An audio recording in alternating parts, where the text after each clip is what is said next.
Bartail has been one of the persons who's watched all the shows. I talk to him on a regular basis in the EverQuest Next IRC channel. What we saw with, Kunark for EQ2, you did those 400 quests, you did all the content, and at the end of it, the world wasn't changed. Yeah, I'm Phantom X. I do social media and write articles for EQ Nexus. For the Fall of Bastion, there was a very definite, okay, this is where your story is going to fit into the world.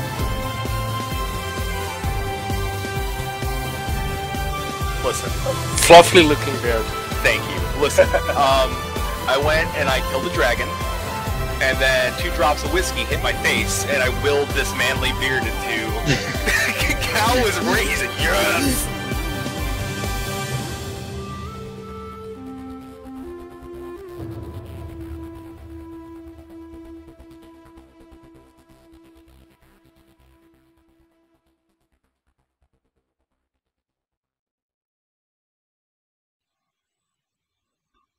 Hi, welcome to EverCast, episode 49, Deadlocked.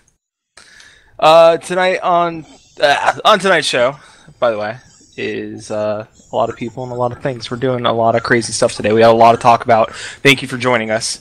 We are EverCast. Thank you. We are connecting the players to the games they play. We have our 4 regular hosts. We have there at the unnamed control man station, Tamlin. Hi. We have we have drinking wine next to me, Lucy. Hello. Drinking coffee, Skylest. And you have me, Flatus. But also, Bear butts. But yes, bare butts. We also have a good friend of mine, and we also have a good friend of mine and a community guest, Zube. Hi. How's it going? Going all right. All right. You want to tell everybody who you are, what you do? I'm Zube. Play a lot of MMOs and a lot of other games. Wine. Twitter most of the time. All but that's the total. Cool. Zube is also in the Helsing Army, which is kind of our little community guild that we going on, so I talk to him on a daily basis. Yay, friendship. So, thank you all for coming here yet again for episode 49. We have a lot of things. We have so much to talk about tonight's show, so thank you all for coming. And I don't want to really... Busy show. Busy show. So I guess we'll just jump right back into ECast news, and I think Talon's going to take over. Yep. I will take the ECast news. First little bit of fun news is that I tweeted out yesterday that we have a growing studio space here at my place. You can, she'll show. I've got like 4 monitors and everything, and I run the soundboard and everything. And so we were talking, like, we used to call it Mission Control Studios because of my work, but we wanted to change it to something more, coming at you live from blah, blah, blah studio. And I had some ideas that I threw out them. One of them was the Echo Chamber Studio. Someone recommended that. MCP Studios. If you're a Tron fan, Master Control Program was the MCP. And then because, we're giant sci-fi nerds as well as fantasy nerds, we'd call it the Battle Bridge Studio. Because it definitely looks like a battle bridge with monitors here, TV there, monitor there. It's kind of cool. So you can make recommendations in chat. You can tweet at us. You can email us. We want to hear your feedback. Yeah, the TV on the wall. So, other ECast news, more on the EverQuest Next and Landmark front. Changes to Landmark Live. Dexella posted on the forums, and I'll have the link here in a second. And she was asking the question, what type of changes would you like to see for Landmark? What type of time frame would you think is best? What type of, or who are the developers that should be on it? What should they talk about? That sort of deal. And I thought we just like rapid reaction among the guests here and in the chat. What do you guys think? What should Landmark Live be? 1 second. I'm seeing a great suggestion for the studio name. Muted Studios. Muted Studio. You have no idea how much it pains me when I pull a Tanlin. Like, why did I do that? He's angry for hours. It's really, seriously, genuinely angry for hours after the show. Like, I can't believe it's freaking. It's really kind of funny.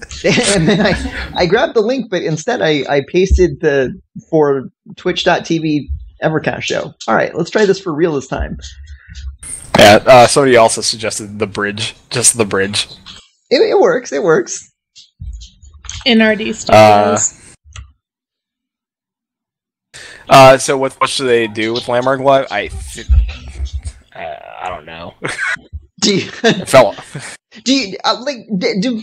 you, do the hosts still regularly watch it? Like not like I can't. I used to be able to catch like the last half of it in person because they would start at 4 and that's when I was driving home. So I literally could not watch it live except for the second half. And now during work, it's even less ability. It's even more difficult. I have less opportunity to watch it live when it's happening, but I still check out the YouTube video. Does anybody else? Do our other hosts? I live with you. I don't have a choice. True. You hear it like 2 or 3 times. For me, I kind of it depends on the show because they were doing that thing where they would do nothing but just go to people's claims, which is fine, and show off what people are building, and then every once in a while they would do like a news. They would sneak in like news in there, so it would be like, well, all right, well, I'll watch when they do a news version of Landmark Live, and then skip the let's see what people are building versions of Landmark Live. Yeah, and I think that's where I'm at with you, Flatus, is that like if they want to do like a content and creation show like Legendary Neurotoxin does, let me know about that up front because I don't have like I see all of the beautiful builds. I follow it on Twitter. I see it in the forums. People post pictures of it. I don't need like that type of highlight show. Like I'm not particularly interested in that. But then when they do like the keynote reveal where they start talking about that, it was like I was glued to that one. And that would be my thing. Like we keep doing Landmark Live, but focus more on, the like don't do one just to have one. Do it when you have stuff that's worth talking about. Agreed. I used to be able to catch it live every time, and now I can't at all, and I have a hard time finding time to watch it, so I am basically usually scrambling to watch it like right before this show. Yeah. Awesome. Pull the Tamlin. I do not like the new time change at all. I understand why they did it because they said it's more convenient for them, but I don't like it.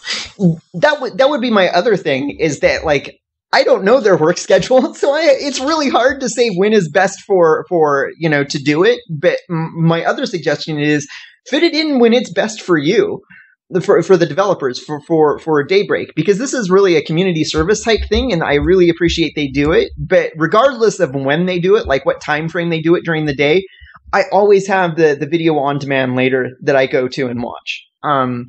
And so, like, I would rather, again, like, if I was given the choice of having, like, just Dixella and Terry on doing a show, or having, like, if they did it at a different time and day with Darren on, for example, talking a little bit of design philosophy, then I'd rather have Darren on talking the design philosophy in a time slot that isn't optimal for me, but is great for them. Yeah, I could probably watch it now, considering the time change I have with my working hours. So I could watch it live, but there's no incentive for me to watch it live. I don't build in Landmark per se, but I like when there's news. I like when there's something like the Kino show off, or they do something like, oh, here we're showing off art assets for the next build contest and stuff like that. Like, I'm glued to those because that's going to be art assets and stuff that I'm going to see in EverQuest next. I'm just like, yes, tell me more. Whatever you're showing me, I'll take it. Just whatever. Just give me. Yeah, I like seeing the sneak peeks, like the different outfits that are available in the game now, and the textures and stuff like that. I like seeing it live in the game rather than a screenshot of it. I think it's nice to see while they're updating. Do they need an entire show about that? Probably not. I could see a screenshot and a patch note and then sign in game. But I know that I wouldn't tune in live even if I could. I wouldn't tune in live if they just toured people's claims. Yeah, because there's other people like Legendary Neurotoxin who was doing that stuff already. So you had community members already doing that show. So what's the point of you doing it if other people were in the community were already doing it? Granted, yes, I could see, but they do get instantly when they turn on, you're instantly going to pull maybe 1,000 people and like, what's going on? What's not knowing? And then it's like, oh, we're going to do claim views. So I think Legendary meets people out there, talks to them, shows off their claims, shows off their build. It's they have a little more power per se because they can fly around and teleport in and out and do all that stuff. But I think, like I said, yeah, but I also don't want to tune in just for them to show me off their dev tools either. Yeah, no, that's. Oh, you can go invisible. Fantastic. Not even gonna go there. Not.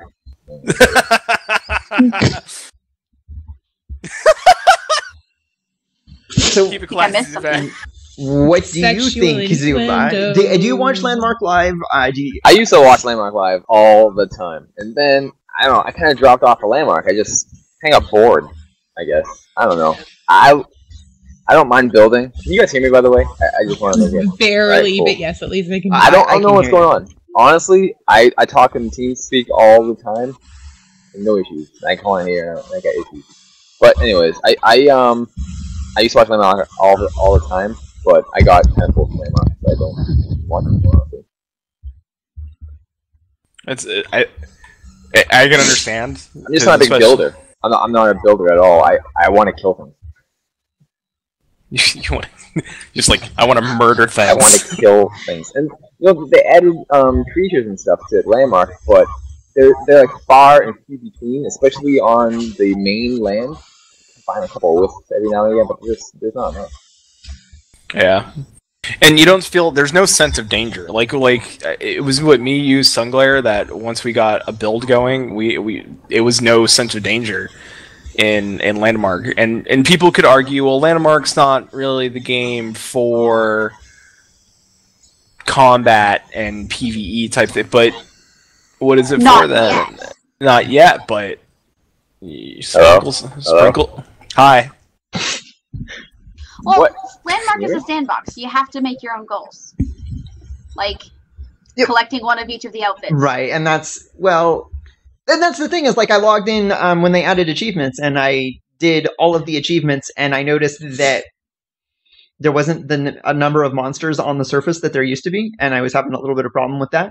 But it literally took 30 or 40 minutes to get all the achievements, and I like collecting achievements, and I would have spent more time collecting more had there been more. But as for building, at this point, I'm not. I just don't have it. I don't have the design. I don't have the I can't fake it any longer. I like crafting, and when there's an exchange system in the game for crafted stuff, I am so there. But until then, Yeah. All right. So, do we want to talk about Landmark more, or do we want to move on to the workshop show? Well, I was going to say real quick, I think a lot of people, I think consensus and what I can see in chat is that people are saying they miss the roundtables. Oh, yeah. The roundtable, those types of shows. Yeah, the little 5 minute, we looked at what you were saying and this is our reaction to it. Those types. Yeah, I love those. Tweet at them, tell them.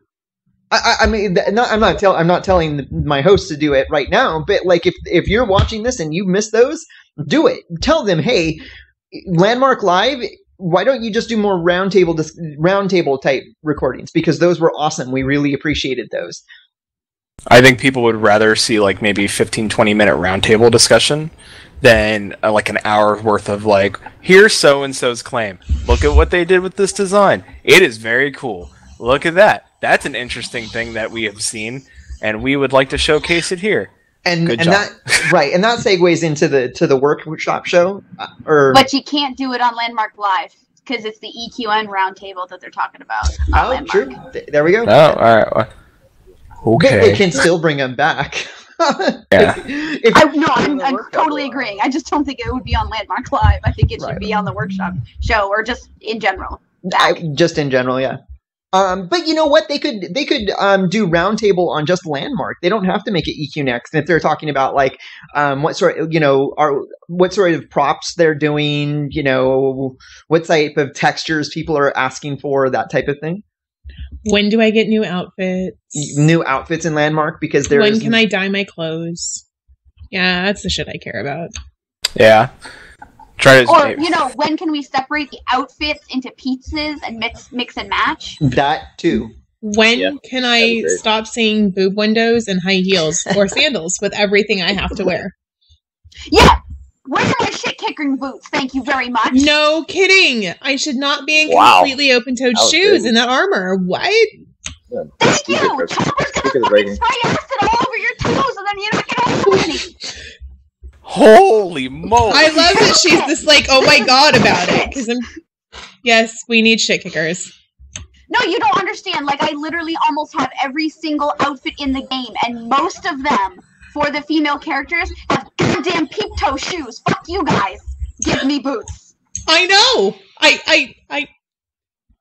Somebody pet Lucy. Somebody pet Lucy. Lucy, honey, where's your wine? Where's your wine? No, that's true. All the female like armor sets, like they have the cut open front shoes. I was like, are they all shinobis? Are they all like ninjas? Like they need their front open toed shoes just in case.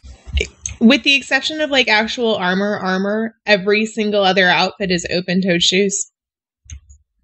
And it's like, okay, if they wanted to do it for cloth armor, I get it. I'm wearing a toga, fine. But for the leather? Really? I want like skin-tight, knee-high sexy boots that kick ass and take names. Can we go on to the workshop now? Sorry. That was a long rant. Wow. See, the workshop show, on the other hand, I think that the workshop show is the perfect show to talk about the builds in Landmark, specifically when they're trying to generate some like player ideas for or player concepts for building and what it should look like and how it should feel, that sort of thing. If you missed the workshop show this week, again, it's a whole lot of look at this person and this is the feedback we're giving them and this is the type of thing that we want you to be thinking about while you're building for Kinos. But they did pop up a very interesting image. There's 12 of them and they call it the iconography. I can't say the word. Someone say it for me.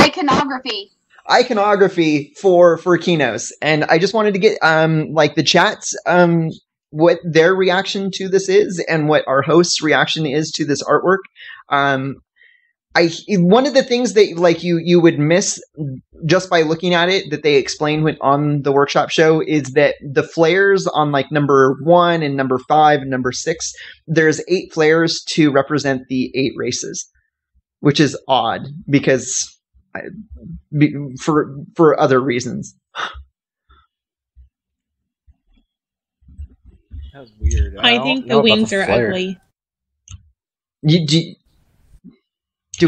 Is there one that jumps out that we like? Of all of the ones there that I actually like, I don't really care for the wings, but number 11, because it kind of looks like a funky key. And I sort of like that it looks like a key to a city, and that's cool. But I don't really like the concept for them at all. I don't think they're horrible. I think they're... See, I like number 2, but it's missing the sword. And the reason why I like number 2 is that it has like the arrow that they talk about being particular to the Kinos build, the Kinos buildings. So, but I wouldn't say that number 2 is at the top of the list. It's just on the list of like my top 2. I think number 12, 2, and then 11. and I like 11 simply because it looks like it's on a mountain cliff. And they said that Kinos was going to be on a mountain cliffy type area. So who's next? Who wants to say? Can we post it up one more time? The pick. Yeah, absolutely. I just brought it right back up. All right, cool. Yeah, I don't like the wings per se. The wings are a little Diablo 3 for me. They're like the little Tyrael, like like the tendril type things. I don't like it. It looks a little Diablo 3. Those wings. I have to find. I'll go into Diablo 3 and check. Reminds me of like Tyrael. Yeah, it looks very Tyrael. It does look really Tyrael. Right, just saying. I mean, they're cool. I don't know. Well, ones without the tendrils, like 3, 4, 7, probably stand out more to me than everything with a tendril coming out of it. Well, I don't know, maybe the Phoenix Wings? I don't know there. It reminds me of like a paladin. That'd be like a paladin icon. Yeah. All right. Well, that was just something that I was going to throw up real quick from the workshop show. The last little bit of ECAST news that we have is from a recap of the lore that we talked about on our last show. Specifically, we got 2 great responses back. One of them I'm going to have to save when we do another lore episode because there's a lot more to it. But I don't know how to pronounce this name either. Tilonist. On our YouTube posted a comment, and this is what he said. There are 3 emperors of the Dal Empire, or the Takish Empire. Valinor was the first one who united the Dals. Miragul was the elf who killed his father and continued the empire. And then Cillian was Miragul's cousin who took over after Miragul died in Takish His. He ruled from Teyrin on Fadeware, which is where the first places gets attacked by the dragons. And that is from the enemy of my enemy. And it says that the 3rd emperor, that Cillian, died then and there. So I thought that, that's like one of the things, one of the big questions we had is like, how many Elven emperors were there? And it seems like there's at least 3, not 2. So that is it for ECAST news. And then the big talking point for the show, crowdfunding, kickstarting, crowdfunding, and the MMO development. This is big news right now because the Crowfall Kickstarter campaign that we talked about, like, was it last week or was it the week before? It was last week. We said, like, hey, this seems like an interesting game. You should go and check it out. And then the game kickstarts. They originally asked for 800,000. The last I checked earlier this morning, they were up at 900,000. So they are 100% funded. A couple other things to note: they already had private investors. So yeah, I'm the one that was like, from the get-go, like as of, I think it was a year ago, it was right after Facebook purchased the Oculus Rift, that I said that I would never back anything on Kickstarter ever again until they changed the rules about how Kickstarter works. Because, and again, this is nothing with the product, and this is nothing with the people that back the products. Like, I think that's great. But I think they got to change the rules a little bit to make it more fair to the consumer. So here's a quick question. Here's a quick question for you. Before you backed the Kickstarter, because I know two of you did. I know at least Zubai. I have not yet. I did. Not yet. I went slightly big on it, but not like crazy. But like are you going to? Are you going to, Flatus?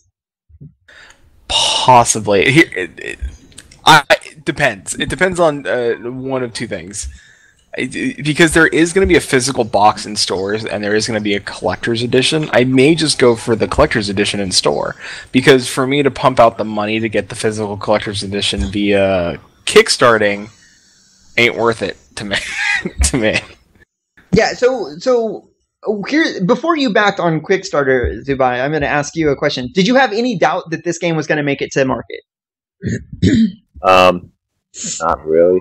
I mean, they already got quite a bit going, but I don't know how far along. I mean, it looks good, I back him on game. There was nothing. They had nothing at all, really. Just Mark Jacobs, and I love Dr. DeSantis. So I backed Profile at the $215 tier on that one. So it was open. Wow. Yeah, see, that's the thing is like when I watch Shark Tank all the time. I love that show. And one of the things that the sharks say on that show is that once they've invested into a company as a private investor, like they're not going to let that company go under. If they need more capital or they need more resource of one form or another, now that they've invested and become part of it, that's their job now. That's their job, is to make sure that that company is successful, because they are partly in there. There was a relationship there. And that's why it was really interesting for me to know that Crowfall had private investors already behind it, and then they went and asked the community for more money. It's like, wait a minute, you had private investors. You had private investors that were like, dude, we're in this deep. We're not going to let you fail. That's our job, is to not let you fail. Why do you have? Like I said, I put it on Twitter, and I'll say it again. If they had a pre-order available right now, I'd buy, but I won't kickstart. All right, I'm with you. And that's totally different from like you mentioned Camelot Unchained, that had nothing when they kickstarted, because again, that is a game that doesn't have those private investors in the backing of it. It's one, and Star Citizen, same way. Like Star Citizen is a different monster, because once that snowball got going, it just kept going and going and going to the behemoth that it is now. But when they first launched, they were like, hey, no investor backing. If we fail, nothing happens. We don't have a rescue plan. We don't have anybody else that we can go to. We're going to the community first, and only to the community. And that's where I think that like Camelot Unchained, better deal for the consumers than, well, not better deal, more risky for the consumer, but at least they went, I don't know. To me, there's just something unethical about going to the consumer and asking them to back a product that isn't going to fail. Yep, I agree. Now, don't get me wrong. Like, I know the two heads of Crowfall put their own money into this already. Plus, they got the outside help that they did. And from what I understand, the outside help wasn't like from a publisher. Anybody that was going to physically change the game. They got investors that believed in their product and saw it and said, we're not changing anything, but we believe that we'll get what we gave you back, and then some. So there's that, and then on top of it, they went to the Kickstarter. See, when I was watching that countdown for Crowfall, I was like, they would really get my attention if it counted down and there was no Kickstart. Even though, like, they even said, and then like someone pointed out on their website, I think it was Crayola Kitty. She's like, no, look, it says right here that they are going to Kickstart once that countdown. I was like, well, damn it. A lot like these niche games, PvP games, they're not going for a huge MMO player. They're going for the very small amount of people that just want the PvP, basically. And like Fugazi said, they want to see how many people want this type of game. So they've already got, 9,000 backers? Pre-order. Put it available as a pre-order, and you can get the same information as a Kickstarter. What you get from Kickstarter that you don't get from pre-order is you don't get how many people are willing to overpay to get the game. And this is just my point of view, that it is very, like, if you, like, again, you put it out there as a pre-order, you see how many pre-orders you sell. You have enough marketing background to be like, based upon this number of pre-orders, we know that we can expect this many more people to purchase the game. And then the second thing is that from a consumer point of view, you pre-order, it's a binding contract. Offer, acceptance, and consideration. You make an offer. I sell you this game for like $30 in a couple of years or a couple of months, and you give me $50. And dude, we got a deal. We got a contract. You break your end of the contract, I get my money back. Because that's the thing, is like, I've seen games like Clang raised over $500,000 for a game that was supposed to make a a sword fighting game that actually had like the Wiimote type thing where it had like the sensors in it so that you could actually try sword fighting with this in this game, right? They raised $500,000, and you know what the consumers who backed that got? Nothing. Lucy, did you just give me the bird? I didn't mean to. I literally had something in my eye this time. I swear to God. I swear to God, I literally had something in my eye this time. Yeah, stuff like that. You really need to do some kind of research. I mean, stuff like that, I wouldn't have backed it, honestly. I know, like, games like this, I don't think they won't come to see the light of day. They'll definitely be made. Something like that. That seemed like that's like a test almost. I don't know. Test something. I backed about 6 things, and half of them have already come out. Yeah, see, I've backed, but I haven't backed since Facebook bought the Oculus, and that's a whole different conversation. But I'm going to bring it up here in a second. But since that happened, I have not backed anything. But before that, I think there was 5 things that I backed. One of them is majorly late. The other 2 showed up on time. And the third one was a play that my friend produced that they kickstarted the production, and so that was a guaranteed schedule because the deposits and stuff like that. But that goes to my other thing about kickstarting is that Phantom X, he's on Theory Forge. He tweeted out this article, and the title was "Stop Crowdfunding Millionaires' Projects," and it was about the Pebble smartwatch. They kickstarted again a second time, and if you're not familiar with Pebble, they kickstarted the first time like a couple years ago, and it was one of the first smartwatches, and they raised their money and they produced a product. But this is not a small time business type thing anymore. They're millionaire invested into their company producing a product. Same with Zach Braff. When Zach Braff crowdfunded on Kickstarter his movie, he was asking for $2 million, but it was like, dude, you have all the connections in the world. Do you really need the consumer to kickstart it? You're asking for $2 million and what he was selling was access. Like, you get to see the behind the scenes of the movie. And I'm like, wow, that's really, I mean, I don't know. It struck me as the wrong way. So there's Zach Braff, there's the Veronica Mars movie. There's the fact that after the Oculus Rift crowdfunded, that they turned around and sold it for billions of dollars and turned the owner of that product into a millionaire overnight. And I just like, these are like, this is why I say that Kickstarter has, got to change their philosophy, the way they do business. Because the other thing is that if they offered equity investment into an MMO, and this is where I'm going to turn it over into a community type thing. Equity investment, which means that if I throw down my $50, I own $50 worth of your company now. Now I'm equity invested into your company, which means if it's worth more, then that $50 I put in is worth more. What would you guys think of like a players union? Oh yes. You have my axe, sir. What if all of us players got together and bought into a union and became an investment company type thing where we a game development company is like developing their game.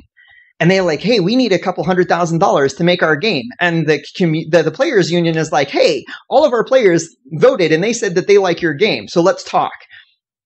Because now the players are invested as investors, as a union, as a strengthened voice. And the game development company is now accountable in a way that on Kickstarter they're not accountable at all.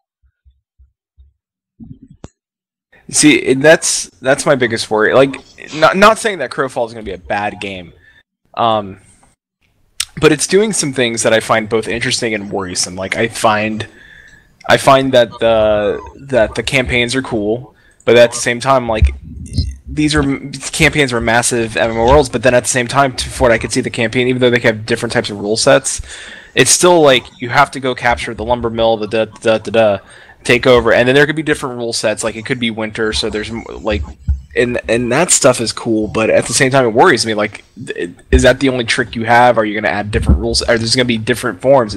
It seems just like an RTS map that I have to go and I play in for a certain specific amount of time, be it a day, a week, a month, or 2 years, however long the campaigns last, before I jump out and I go into what's considered the real world and build my castle and do stuff like that out that way. As for the player union, I agree, and I would like to see that more, because there are too many times where Kickstarts start out well enough. Like the Kickstarter version of let's take the Ouya for example. The Ouya console, the Kickstarter version of the Ouya console that the Kickstarter people got, the controller was broken, or the case on it was like you would push it would get stuck, the buttons would get stuck, and it was just like a shoddy version of the original. And then most of the people didn't even get theirs. Like, people were going to the store buying them faster than they were actually getting their Kickstart version. So one of my Kickstarter projects is like that. Like, by the time that they were shipping out my product to me and I got the notification that it was in the mail, there was online retailers that already had it.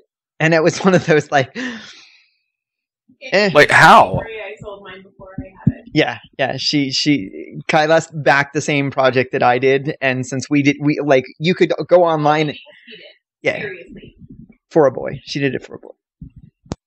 I understand the point of the Ouya. I think but the way now that I understand what Android technology and the Android operating system, like how it works, now that I understand it, there was no way like the Ouya looked like a good deal, because it's basically a smartphone hooked up to a HDMI input of a TV. Getting a tablet and getting a Bluetooth controller and then hooking up to the TV. And there you go. You got an Ouya.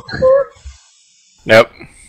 Yeah, that was what happened. Like, at the time, it seemed like a really cool idea. Like, oh, hey, it's a processor, or it's a game console that plays any game that you can play on your phone or on an Android device. And I'm like, okay, that sounds pretty cool. But now that I see what an Android phone does and how it works, and I'm like, there's no way it is a console by itself. You just hook it up to a TV. Yep. Get a controller. It's already, yeah. You're better off getting one of the NVIDIA tablets, or one of the new Razer tablets that may be coming out. Get one of those things, and just having a ball that way. You can mod it and have your day with it. Yeah. Although, I think Razer's coming out with a little device that allow you to stream your PC directly into your living room. PlayStation.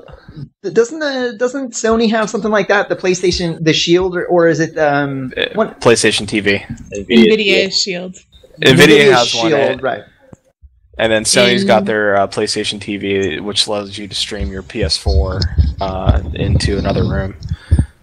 So. Anyway, yeah, and so anyway, that was I wanted to talk about the Ouya a little bit, and for those reasons, like, it's one of those things that, like, they kickstarted for a phenomenal amount of money over their goal, and in retrospect, you can look back and be like, that was a crappy investment, like, because there's no market for it. Anybody who has a phone or a tablet has that. And I think one of their big touting points is like, oh, you can emulate. It's an emulator, and people that was why I think one of the bigger selling points, where people are like, oh, I can mod it. It's an emulate. Like, they allow you to mod it, and you can emulate.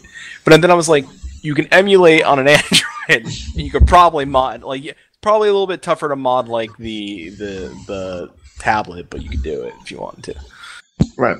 So, and then, going back to the gamer union, I realize that idea has flaws to it, but one of my biggest concerns is being like a voice in the community is I want the community's voice to matter, and I want that like, this is my hobby, and I don't want to be treated like just a consumer. And so anytime game developers treat me just like a consumer, that's when I feel like we need to do something and push back. Because the 60 or so people that are in this channel, the people that are talking right now to you, we're more than just consumers. This is a full-grown hobby, and this is my only hobby where I have no control, or where I feel like I have the least amount of control. The LARPs that I've been involved in, there's like player elections, the company that put out the rules, it's their intellectual property. When I was back in the Camarilla, which is the vampire fan club, and we pretended that we were vampires in the middle of the night, that was awesome. White Wolf always owned that property. They're the ones that published the rules, and so they own that. But when it came to like the LARP and who was in charge and what type of stories that we told and any in-house modification rules to those rules that they published, that was all like, we all organized that amongst ourselves and chose what was best for our particular gaming group. And so it hurts to be just told like, oh, you're just a consumer. We don't owe you answers. We don't owe you explanations. Sorry, it's not going to happen that way. Talk to the hand. I agree. Don't get me wrong. I agree with you. I've had. I think we said it. It was 2 shows ago, maybe a show ago, where we talked about, and I've made the comment that tabletop gaming, at least like D&D type gaming, Pathfinder, D&D, that's back on the rise all of a sudden. Like it's huge in Australia right now. It's getting big again in America. It's getting big over across the pond in Europe. Like even though it's always been around, but the amount of people playing is increased, and you're starting to see more Twitch streams of people doing tabletop role playing games, people using Roll20, and I find it funny that they're going back to what would be considered the start of where gaming, especially fantasy games, got their ideas, like role playing games, MMOs and stuff. And people are going that because there's more of a challenge, there's more puzzles, you have to use your brain. I think that we've gotten to a point in gaming where like developers are getting to the point where they're not thinking we're intelligent, people. Like I am not a single-celled organism, and I can have cognitive thinking. Make my challenges hard. Let me think. Let me use my brain. These are things in gaming that doesn't happen anymore. They don't happen in MMOs. They don't happen in console games. There's tutorials for everything. They don't let you figure out like, oh, I did that by mistake. The last game I played that actually made me think was I think Limbo had something where it's like I walked past like, oh, if I touch this, I die. All right, I learned that. Now I don't touch that thing because it will kill me. Like. There's just no more of that, and I think that they question our, like I said, our intelligence, and I think that damn it, let's get this damn thing going, because I demand that we get better quality games, and that's the difference. It's like Legendary Neurotoxin says, hey, I demand that we create a food eaters union and demand that McDonald's stop selling the pink slime hamburgers. And again, there's a complete difference between a true consumer, someone who they don't care like they just want the product and they're going to consume it, right? But gamers like we are right now sitting in this room, we're not consumers, we're hobbyists. I played Vanguard for a year with no developer support at all, and I paid for it, and I would have continued paying for it. That's not me. What was I consuming that I hadn't had for the last year? They had to make me buy into their product, and brands spend millions of dollars on their advertising campaigns and on their brand because they want people to identify with their product. And I mean, if you identify with McDonald's, more power to you. I don't really care about food. I'm not a foodie at all. I like eating food, and that's it. I know Lucy's freaking out over there. Try being married to him. But I just had a little inside. So food to me. Well, I also like Raisinets, so Raisinets are great. I love raisins. But if I was, you don't want your raisins turn into grapes. He doesn't drink either. Sorry, if anybody gets that, never mind. Raisinets are gross. I do want my raisins to turn into grapes. So from that point of view, I am not a consumer.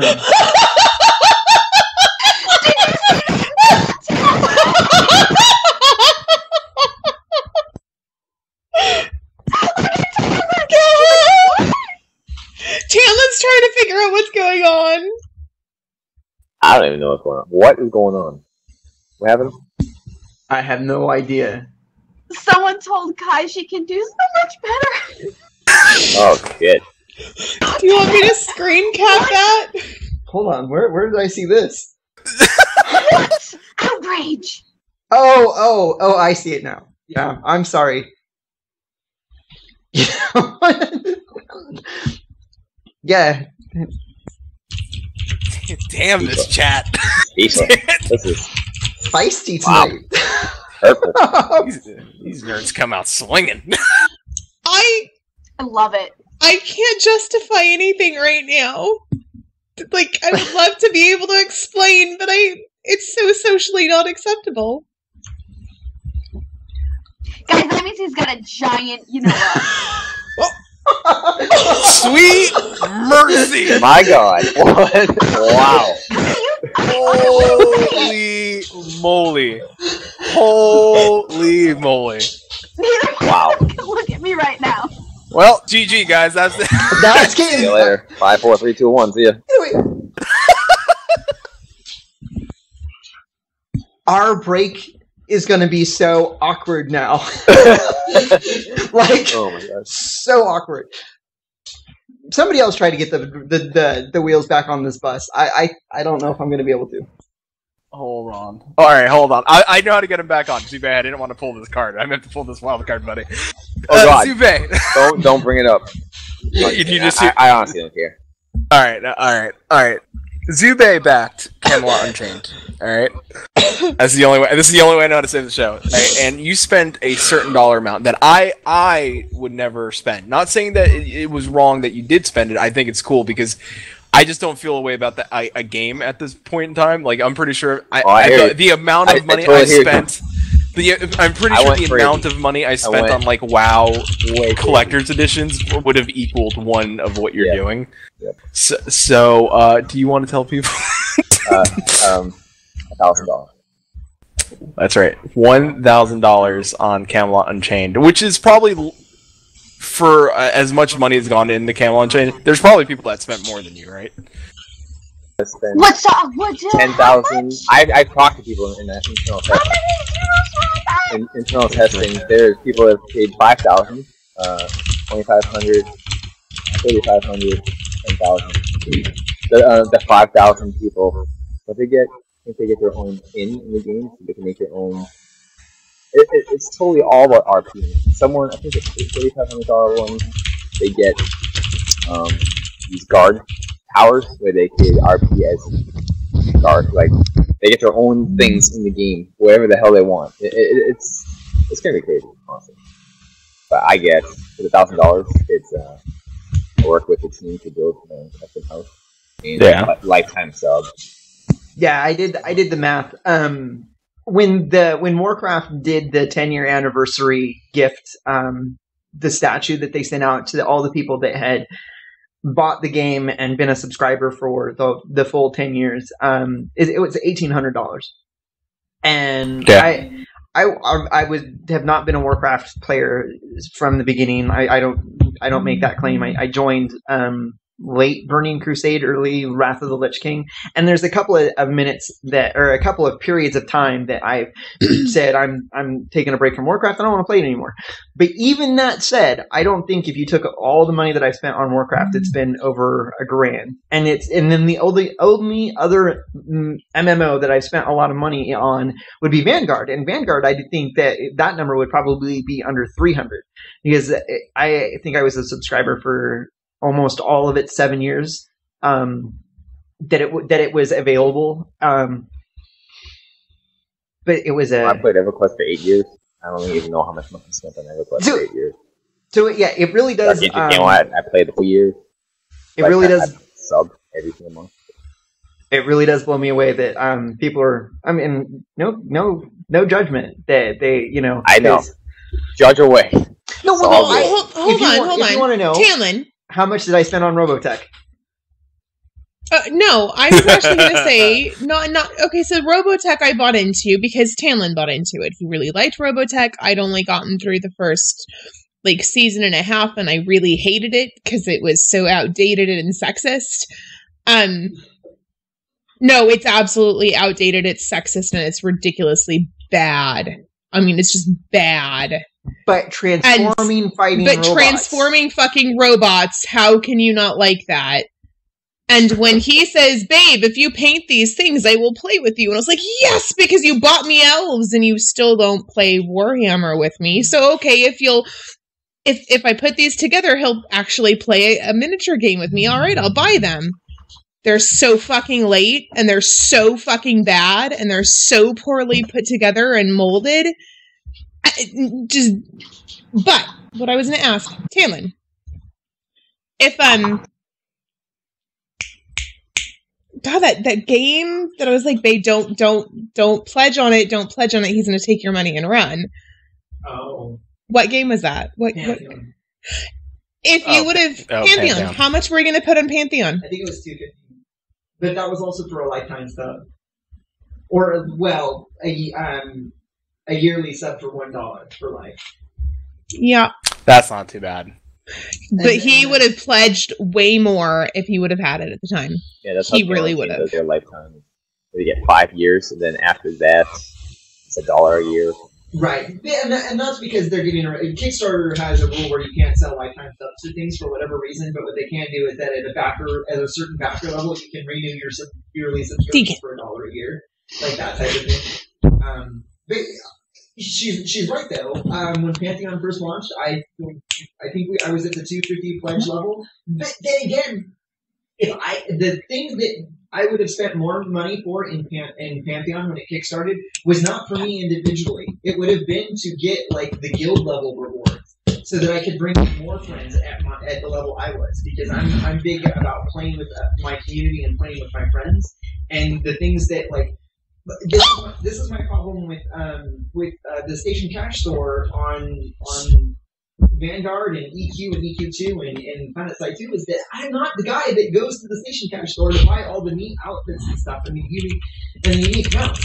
And so when you add that as a Kickstarter reward, it doesn't. He could buy them for me, but he doesn't. I'm muted. Ooh. Shit. Well, everybody drink. Oh, gee.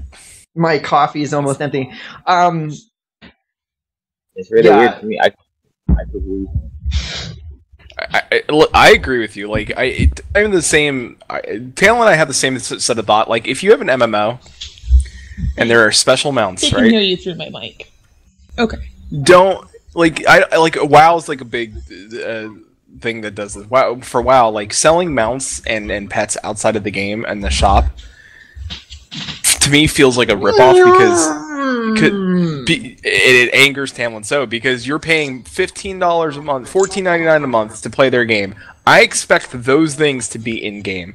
I expect those things to have my ability to get them, and they are like a lot of those mounts sometimes are reskinned. Can I dash on Warcraft a little bit more? Yeah, no, yeah, go ahead. They announced a new Recruit a Friend reward for World of Warcraft that you can only get through the Recruit a Friend. All Recruit a Friend mounts are only obtainable through Recruit a Friend. Who the hell has not been? Who do I know that plays games that I'd be like, hey, you should play Warcraft with me? That hasn't had the chance for the last 10 years. Who are the new players? No one is new to Warcraft anymore. Everybody's had a chance to at least look at it. And would you rather they made it available for sale? No, I'd rather them make it available in the game. I'd rather they just let me throw money at them for a Swift Chevra because I still want that mount! Why don't we just sell titles and sell armor and sell raid gear? Yeah, because titles are such a big deal and armor, no. But the fucking mounts I'm raiding, are you kidding me? It's that big of a deal to you? Like, why? It's when you can buy things on the where you draw the line. I hate it because regardless if you have a cash shop, there is a gray area. Yeah, and that's the thing. There is a gray area. Like I'm paying $14.90. You're paying $14.99 a month, right? I expect all this content that you're developing outside of the game to be sold as a separate piece of the game. That should be in the game. Like that why is that not in my game? Like I pay you money to put stuff in the game. if WoW didn't have a subscription fee and they needed to get money on a cash, like if like EQ, you can play for free and they put up a mount that is sellable on the cash shop, I'm okay with that because I'm not paying them. I am technically paying them, but I'm not. If I wasn't paying them, I would expect that. Shrine is probably the worst vendor on this.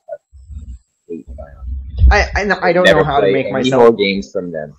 And the Arcade, man, they just ruined that game. They had special things you can get in these randomized chests. You have to buy hundreds of these randomized chests with real money, and you might not even get to get them if you want. Guild Wars do the same thing. Guild Wars 2 is like the ultimate, though. They gave you the kind of. You get the chest randomly while you play, but you have to buy the keys to open it. Exactly, that's what I meant. But don't you get the first key for free? You get like 10 or something. Right. It's like the first one's free. Just enough to get you hooked. Oh yeah, Like if that in some like, So now I know why Tanlin has never bought me a mount or a pet. It's not because I want them and he's unwilling to purchase them for me. It's because he's like, no, I don't like this. I will not get you something that you want because I have a problem with the way I have to obtain it for you. What? The ends justify the means, man. When we're talking about smexy outfits, the ends justify. Smexy. There's no smexy outfits in WoW. That's all in game. Oh, that's not true. There's a smexy. Where? Oh, you can buy. I will tweet you. Okay. Is there wait. There's an outfit you can buy outside of WoW that's smexy. Oh no, not outside. Oh, okay. Vanguard did the same thing when they went free to play. You got random monthly. And the great thing is that they named each chest a different name depending on what month it was. They had 12 gods. There were 12 months, so every month they had a new god's shiny gold box, and you had to buy the key to open it up. But what they put in the box for that particular month was different. It rotated. So not only was it a little bit of the just give us 50 cents for a key, what's the big deal? But it was also about a little bit like, well, I see you've got that box in your bag. If you don't use it, next month we're going to have a whole new set. Why don't you open up the ones you've got now so that you can be ready for the next month? And I understand that it was a free-to-play game at that point in time, and I was all access then, so I felt like I was supporting the game already, that I didn't need to support it through the cash transaction side. And that's always been the way that I felt. Like, I'm already supporting the game. Why do I need to do this other stuff? Yeah, and see, that's the thing I don't get. Like, if I'm willing to go out of my way and say this is a free-to-play game, I'm willing to go out of my way and say, hey, listen, here's my money, hard-earned money. Here you go, take it. I should be able to get, you get 3 free keys a month on top of, on something, granted, yeah, they can give you some money back or whatever. I'm going to call them fun coins. They give you fun coins, and you can use those fun coins to go buy keys. So, yeah, whatever. It's all cash. All right, so I don't know. Tamlin was talking about boxes. I got distracted. Oh, sweet mercy. Boxes and boxes. Boxception. This is where my mind lives. I am sorry. Oh no, it's free to live in the gutter. I'm so not sorry. Yeah. You'd be surprised. You gotta kick other people out of there. Really? You gotta claim your turf. All of my friends, that's where they live and exist. Not my fine. All right, so perhaps we should wrap it up on the crowdfunding conversation so that we can prepare for going to a break. It's been about an hour. So yeah, I'm with you. Oh, any final thoughts on it? Is that what you're asking? Because my final thought would be, you pay for what you get, so just be wary of what you're paying for.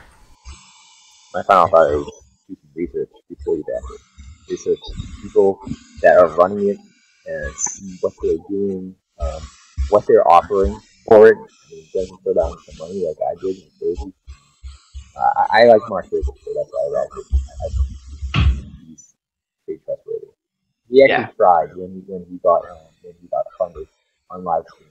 Like it was really he's a nice guy. I'll talk to you afterwards because because I'm really curious about that sort of thing. But Kai, Lucy, About cash shops or No, kickstarting and crowdfunding in general. Final thoughts. never done it, won't do it. I think Talon's too fucking uptight. It's true. I think No as long as disagreement. you look into and research what you're buying, and you look at who's the person selling it, I don't think it's really that big of a deal. I mean, don't be dumb about it, and you won't have any problems. Yeah. No, it's 100% true that the only reason I haven't backed Crowfall at this point is because I'm stubborn and believing in my principles. But knowing that Dave Georgeston and Omid both backed it, I'm like, but I don't. It's really tough. I look forward to seeing that game once it's launched. My not funding anything on Kickstarter isn't out of any sort of principle. I just don't. Yeah. So break video. Grab a tissue. Or 10. Yeah. Yesterday. Actually, it was Friday. It was not yesterday. The news came out that Leonard Nimoy had passed away. And hold on, damn it! I'm a talk show host. I can do this. Leonard Nimoy, who played Spock in the original Star Trek series, passed away. It's a pretty significant loss to the nerd community. Not just because of what he was, but how he represented himself as an actor, as an artist. He went above and beyond. Outstanding example of a human being, and so all of the videos that we've chosen highlight that. So without further ado, I'm going to go ahead and start up the videos, and then we'll come back from break in about 10 minutes. I can't do it. And I'm so glad my mic was muted. There was an explosion behind me. So there was... That's what that was? We'll talk about that. No, it was our gate. It's our gate. It comes slamming short. It sounds like an explosion. But so we're going to go to break. It's about it's a little bit longer than our normal break. Normally we try to shoot for about 7 minutes. This is going to go 8 or 9. So we will look forward to seeing you after the break, where we converse about conflict in role-playing games and how that could be in EverQuest next.